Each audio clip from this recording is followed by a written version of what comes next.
혼비흡한 영상을 1980년 광주 양민학살로 인해 저를 대신하여 삶을 송두리째 빼앗겼던 사상자 그리고 그 가족분들께 저 역시 80년 당시 이 땅에 살아 숨쉬었음에도 40년이 지난 현재까지 제대로 된 진상규명도 책임자 처벌도 이루지 못한 산자의 송구함과 사죄를 담아 삼가 바칩니다.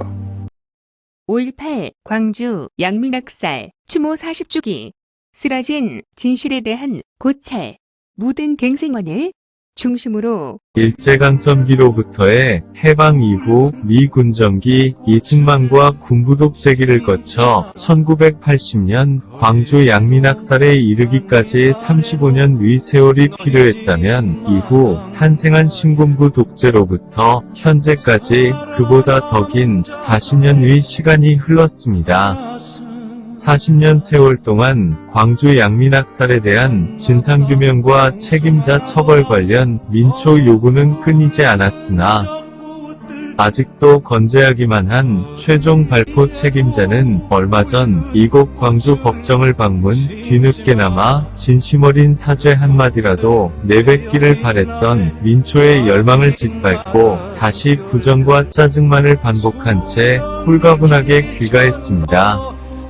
군부 쿠데타를 통해 장기 독재자가 될 수 있었던 박정희, 그의 정권 내부 암살을 전후한 부마항쟁, 광주 양민학살로 대변되는 이 땅 민초들의 정치적, 경제적 민주화 요구, 즉 서울의 봄이 전국으로 불풀처럼 퍼져나가던 통치체제 패러다임 변화기, 광주 양민학살이라는 공포정치를 통해 전국은 싸늘히 얼어붙었고 이 틈을 타 신군부는 정권을 탈취할 수 있었습니다. 이후 40년이라는 세월 동안 광주 양민학살 희생자의 피울음은 이 땅 살아남은 민초 가슴마다 사그러들 수 없는 마음의 빚으로 상존하여 정치적, 경제적 민주화를 요구하는 민초의 꺼질 줄 모르는 저항으로 타올랐고 마침내 수평적 정권교체 그리고 촛불혁명을 통한 현 정권 출범까지 세 차례 민주당 집권으로 이어졌습니다. 그러나 그리도 갈망하던 민초의 열망이 세 차례 정권교체로까지 이어진 후에도 어찌된 일인지 광주 양민학살에 대한 진상규명의 길은 멀고도 험한 더딘 제자리 걸음만 반복하고 있습니다. 광주 양민학살 진상규명은 민초를 대표하여 쓰러졌던 민초 희생자의 확인으로부터 출발함이 마땅합니다. 광주 양민학살 직후 신군부에 의해 잠시 언급되었다가 번복된 2000명 전후한 사망 희생자 설, 학살 이후 광주 현지에서 추산되던 3에서 4,000명 학살 희생자 설은 지난 40년간 200명 전후로 축소 확정되는 분위기입니다. 당시 군부가 역사 눈가리만 사악함은 아직까지 망월동 묘지 한 구석에 행방불명자 묘역이라 적힌 비석 하나로 남아있을 뿐입니다. 그나마 유연고 행불자 분들은 가묘와 비석이라도 남아있지만 무연고 행불자 분들은 그마저도 없으니 행방불명자 묘역을 알리는 비석이 이 분들 공동의 묘지이자 묘비로 사용되고 있는 셈입니다. 무연고 행불자분들, 어쩌면 이 비석에는 망월동신, 구묘역 전체 비석 몇 대를 초과하는 원혼들의 안식처로 사용되고 있는지도 모르겠습니다. 산자에게는 잊혀진 이분들이 그들만의 리그처럼 묘역이 돼 희생자라는 관심조차 받지 못하는 지역이 되어 이 묘비나마 안식처 삼아 지난 40년간 빼앗긴 이승의 삶을 곱씹을 수밖에 없었던 원혼들이 어떤 분들인지에 대한 관심은 진상은폐에 급급했던 신군부의 악의 탓에 민초 관심으로부터 조차 희미해진 것이 사실입니다. 그나마 작년 개봉되었던 영화 김군을 통해 희미한 조명이나마 이 묘비 무연고 희생자 원혼분들에 전달될 수 있었고, 이후 옛 광주교도소 터 유골 발굴을 통해 일부 원혼들이나마 저승에서라도 한을 풀 기회가 열리는 듯 했으나, 이제 무연고 원혼들에 대한 희망 고문은 끝나고 다시 어둡기만 한 망각의 터널로 빠져드는 듯 보입니다. 80년 광주 양민학살 이후 끔찍한 악몽에 시달렸던 광주 민초간 넉마주의가 사라졌다 라는 수군거림은 근 40년의 시간 사바세계로부터 흔적조차 없이 사라진 원혼들의 넋을 기리고자 하는 민초들의 구전을 통해 마침내 영화 김군의 제작 동기로까지 전달된 듯합니다.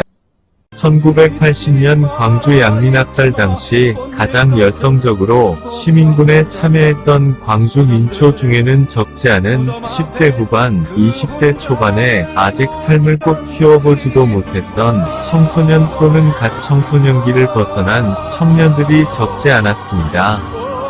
이들은 무고한 시민들이 죽어나가는 것을 목도하고 분개하여 시민군에 참여한 시민군 중 최연소자들이었기에 시민군 지휘부에서 역할을 안배해주면 이에 충실했던 자원봉사자들이었습니다. 시민군 내 기동타격대 등의 임시 부칭으로 당시 최일선이라 할 수 있는 광주 계엄군 진입 예상로를 감시하다가 가장 많은 희생을 당했던 것도 총칼과 탱크, 헬기로 중무장한 계엄군을 상대로 돌팔매질로만 맞설 수 없다는 판단하에 광주 인근 예비군 훈련소 등에서 무기 탈취에 사실상 자력부 역할로 동원됐다가 희생됐던 분들 역시 이분들입니다. 생존한 이분들이 지금도 공통적으로 회상하는 당시 상황. 내 가족과 친구들을 지켜야 한다는 생각뿐이었습니다. 목숨을 버리는 것이 하나도 두렵지 않았습니다. 당시 급조된 자발적 정부폭력 대항단체였던 시민군 구성원들의 참여 목적과 대응 방식은 각기 달랐습니다. 당시 계엄군 발표를 근거로 시민단체로부터 계엄군 프락츠라는 오명을 뒤집어 썼던 반면 기독교계 등으로부터는 시민군과 계엄군 무수한 생명을 구한 위인 순교자로 평가받고 있는 문영동 전도사는 교계로부터 평화 목적 시민군의 대표적 인물로 손꼽힙니다.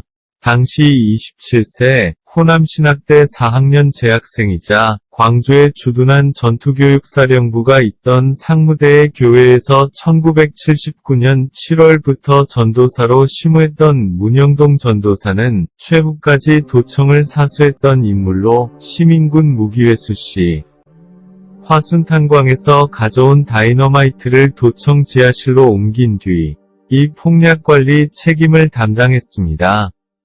도청 지하실 폭약은 시민군으로서는 계엄군 도청 탈환 군사작전에 대비한 최후 보루였지만 전도사의 생각은 달랐습니다. 그는 도청 지하실의 폭약이 폭발하면 시민과 계엄군 모두에게 엄청난 피해를 입힐 수 있다는 생각에 폭약 뇌관을 분리하기로 결정했고 비밀리에 상무대 계엄분소를 찾아 김기석 계엄사 부사령관을 만난 뒤 도청 무기고에 엄청난 폭약이 적재되어 위험하니 군 전문가를 투입시켜 뇌관 제거 작업을 해달라라고 요청했으며 군에서는 당시 26세 탄약검사사였던 군무원 배승희를 보내 16시간에 걸쳐 뇌관을 제거했습니다. 파견된 배승일은 수류탄 458이 신관 제거 작업까지 마쳤습니다. 27일 새벽 계엄군 진압작전 시 전도사는 계엄군의 무기를 버리고 투항하면 살려준다는 계엄군 경고방송을 듣고 손을 든 채 문을 열고 나갔으나 나가자마자 계엄군의 집중사격을 받고 가슴에 3발이 총알을 맞은 채 사망했습니다. 계엄사령부가 진압 뒤인 80년 5월 31일 발표한 광주 사태의 전모에는 계엄군은 26일 밤 시내에 은밀히 폭도로 가장 침투시켰던 요원과 매수했던 부안회동자로 하여금 도청 내 폭약, 폭발장치 뇌관을 빼어 못쓰게 만들고 총기를 작동하지 못하도록 공작하는 과정에서 한 명 피살, 한 명 중상의 귀중한 희생을 치르면서도 끝내 성공시켰다 라고 기록되어 있습니다. 군 기록 중 요원은 배승일이고 매수했던 부안회동자는 문용동 전도사를 지칭한 것입니다. 전도사가 계엄군 발표대로 매수되었던 부안회동자였다면 그는 도청사수가 가망없는 방어전인 줄 뻔히 알면서도 수일간이나마 군사독재 해방구였던 광주의 명예를 위해 기꺼이 목숨을 내놓은 도청사수 최후 시민군 동지들의 마지막 대응수단을 비밀리에 제거시킨 프락치이자 계엄군의 위해 목적 달성에 따른 용도 폐기 사살당한 처참한 최후를 맞은 인물이 될 것입니다. 그가 신앙적 양심을 기반으로 광주 양민학살 사상자가 더 이상 증가되는 것을 막기 위해 사고 가능한 모든 수단을 동원했다면 그는 마지막 순간까지 정부 말을 믿었기에 사살당한 광주를 지킨 의인이자 순교자로 평가될 것입니다. 광주 양민학살 당시 광주는 계엄하 신군부가 조작한 김대중 내란음모 사건 등 영향으로 시민단체는 물론 대학 학생운동권 집행부까지 일제 검거령이 내린 상태였기에 광주 민주화운동, 시민군을 이끌 조직이나 지도자가 전무한 상태였습니다. 자발적 집결체인 시민군은 군 제대한 20대 후반 위주로 집행부가 구성됐고 아직 군 입대하지 않은 10대 후반, 20대 초반은 주로 조직원으로 활동했습니다. 조직원들은 집행부 계획에 충실히 따랐으나 무기 반납 결정, 도청사수 시 미성년자 귀가 방침에는 일부가 강하게 반대했습니다. 광주 양민학살 이후 얼마 되지 않아 광주희망원으로 이름이 바뀌었을 뿐 아니라 수용인원 역시 노숙자, 정신지체자 등 점차 노령 사회적 약자 보호시설로 변경된 무등갱생원은 광주 양민학살까지만 해도 사회복지 사각지대에 놓여있던 고아, 가출 청소년도 수용 대상이었던 보호시설이었습니다. 보호대상 미성년자들에 대해 제대로 된 직업교육까지 이루어지지는 못했던지 무등갱생원 수용 미성년자들은 낮 시간, 구두 닦기, 넝마주의 등의 생계 현장을 전전했으며 무등갱생원을 나온 이들 중 기숙사가 있는 공장 등에 취업하지 못한 인원들은 이전 생계를 지속하며 다리미 등 장소에서 집단 노숙을 해왔다 합니다.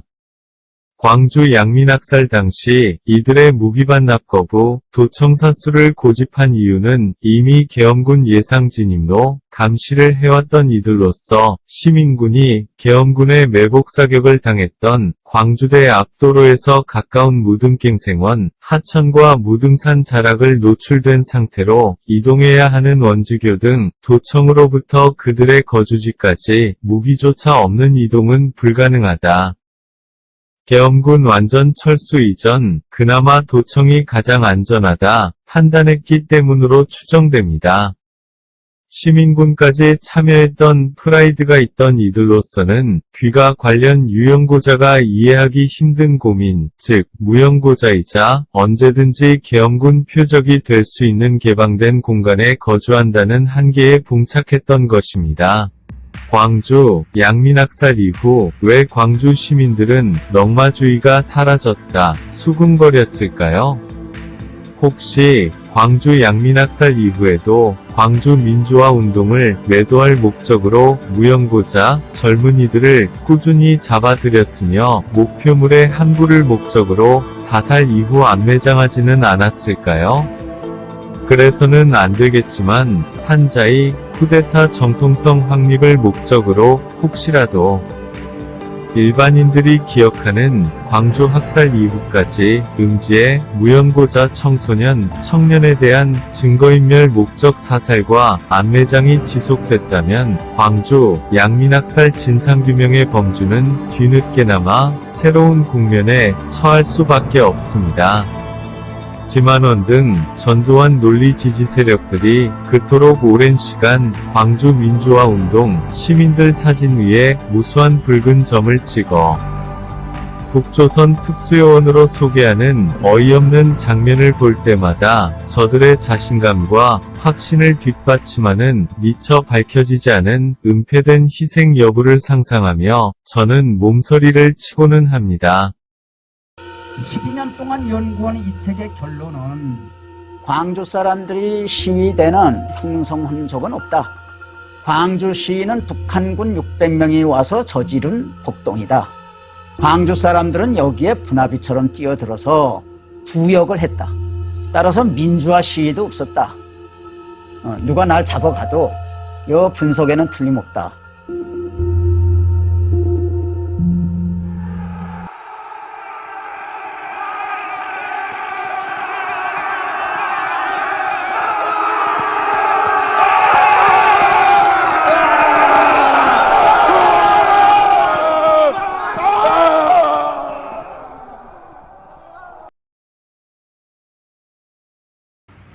세상에 눈뜨기 이전 어린 시절부터 청형처럼 받아들일 수밖에 없었던 사회적 신분, 고아, 그리고 가난 등 태생적 한계를 떨쳐버리고자 집을 떠났던 가출 청소년들. 과거 이들은 자신이 이 땅의 불가촉 천민이라는 신분을 확인하며 성년을 맞을 수밖에 없었습니다. 청소년 용돈에 해당하는 돈도 벌기 힘든 막일로 하루를 보내면서도 사회적 천대의 시선으로부터 자유로울 수는 없었습니다. 광주 양민학살 당시 시민군 등 민주화 운동에 참여했던 이들은 사상이 무엇인지 독재가 무엇인지는 모르지만 계엄군에 죄 없이 두들겨 맞고 죽어가는 시민들을 지켜보다가 과감히 국가폭력에 항거했고 시민군 내에서도 가장 위험한 업무 배당을 마다 않고 수행했기에 상대적으로 희생도 컸을 수밖에 없었습니다. 그러나 계엄군은 이들의 존재를 유심히 지켜보며 광주 민주화 운동을 사회 불만 세력, 폭도들의 폭동으로 몰아갔고 나아가 대한민국을 전복시킬 목적으로 북조선에서 난파한 특수요원으로 몰아갔습니다. 심지어 광주 민주화 운동 내부 세력 중 이를 양심적이고 순결한 시민투쟁으로 다듬고자 한 이들은 과격하고 거친 무연고자 구성원을 시민군 민주화 운동 세력과 분리시키고자 애를 쓰기조차 했습니다. 계엄군은 잠재적 위험 요소 제거 차원이었는지 광주 양민학살 이후 모든 갱생활 수용자를 노년층 사회적 약자로 변경, 의지할 곳 없는 복지 사각지대 청소년 위탁시설을 아예 제거해버렸습니다. 앞에 예를 든 문용동 전도사처럼 오해를 받는 유연고 희생자는 그의 지인들이 유품을 동원하고 과거를 회상하며 잘못된 평가를 바로잡으려 노력할 수도 있지만 무연고자는 광주 양민학살 이래 설사 총알이 박힌 유골이 발굴된다 하더라도 80년 광주 민주화 과정 희생됐음을 입증하는 것은 말할 것도 없고 누구인지 신분 확인 자체가 하늘의 별따기처럼 어려울 수밖에 없습니다. 1988년 5.18 광주 민중항쟁 청문회 이래 광주 양민학살 진상규명을 위한 노력은 5월 담체 등을 통해 꾸준히 지속되어 왔습니다. 심지어 현 광주광역시청 허급 단위로 5.18 기념문화센터가 개설되어 있기도 합니다. 지난 40년간 무려 10배에 달하는 광주 양민학살 희생자 정부 공식 집계 편차 그 이유에 대한 연구와 진상규명 노력의 성과는 지지부진하기만 했습니다. 광주 시민은 진상규명 촉구 차원인지 최근 광주광역시장으로 시민단체 지도자급 활동가를 뽑기도 했고 어쩌면 그 내막을 좀 더 잘 알지 않을까 생각했는지 전두환 정권 시절 청와대 행정관을 뽑기도 했으나 진상규명 자체가 어려운 것인지 아니면 아예 하면 안 되는 것인지 이해할 수 없는 속에 5.18 추도 40도를 맞았습니다. 사랑합니다, 아버지.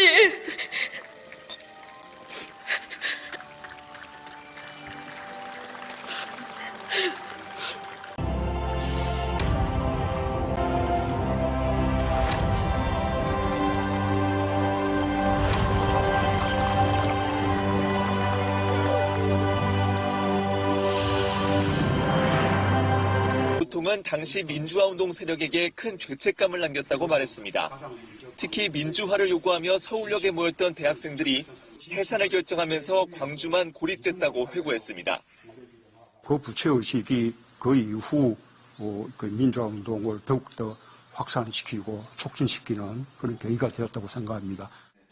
이어 현재 헌법 전문에 대해 4.19 혁명만으로는 민주화운동을 설명하기 부족하다며 5.18 정신도 담아야 한다고 강조했습니다.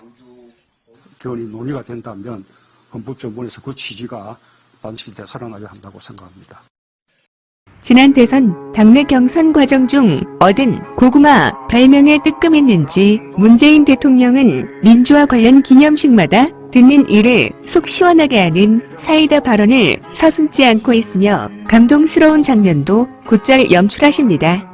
단지 추상적 사이다 발언을 구체화할 후속 조치 보도가 뒤따르지 않아 번번이 이를 기다리는 사람들을 안타깝게 합니다.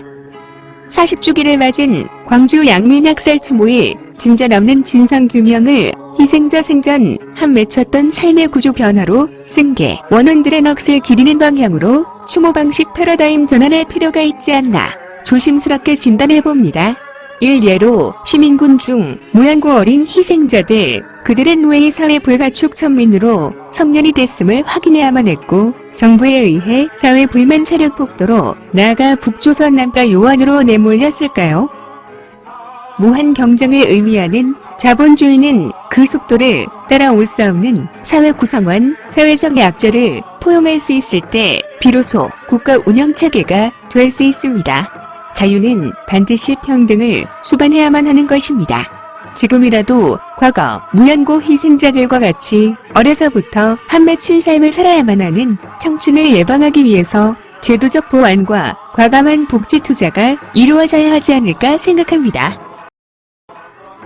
현재 광주광역시는 10개 지역 민간공원 특례 사업을 이미 광주 주거 황폐 80%에 달하는 천편일률적인 밋밋한 고층 아파트 올리기로 진행하고 있습니다.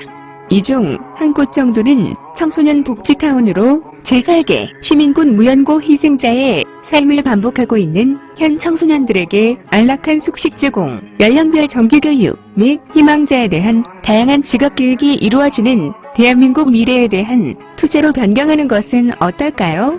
중앙정부가 1,800명으로 추산되는 무연고 희생자 5.18 보상금을 건설 재원으로 제공한다면 결코 불가능한 일이 아니라 생각되며 또한 이곳 중앙에 무연고 희생자 조형물을 세운다면 원혼들 역시 자신의 희생이 자신과 같은 후손 복지로 거듭났음을 확인하고 비로소 안락한 영면에 들 수 있지 않을까 상상해 봅니다.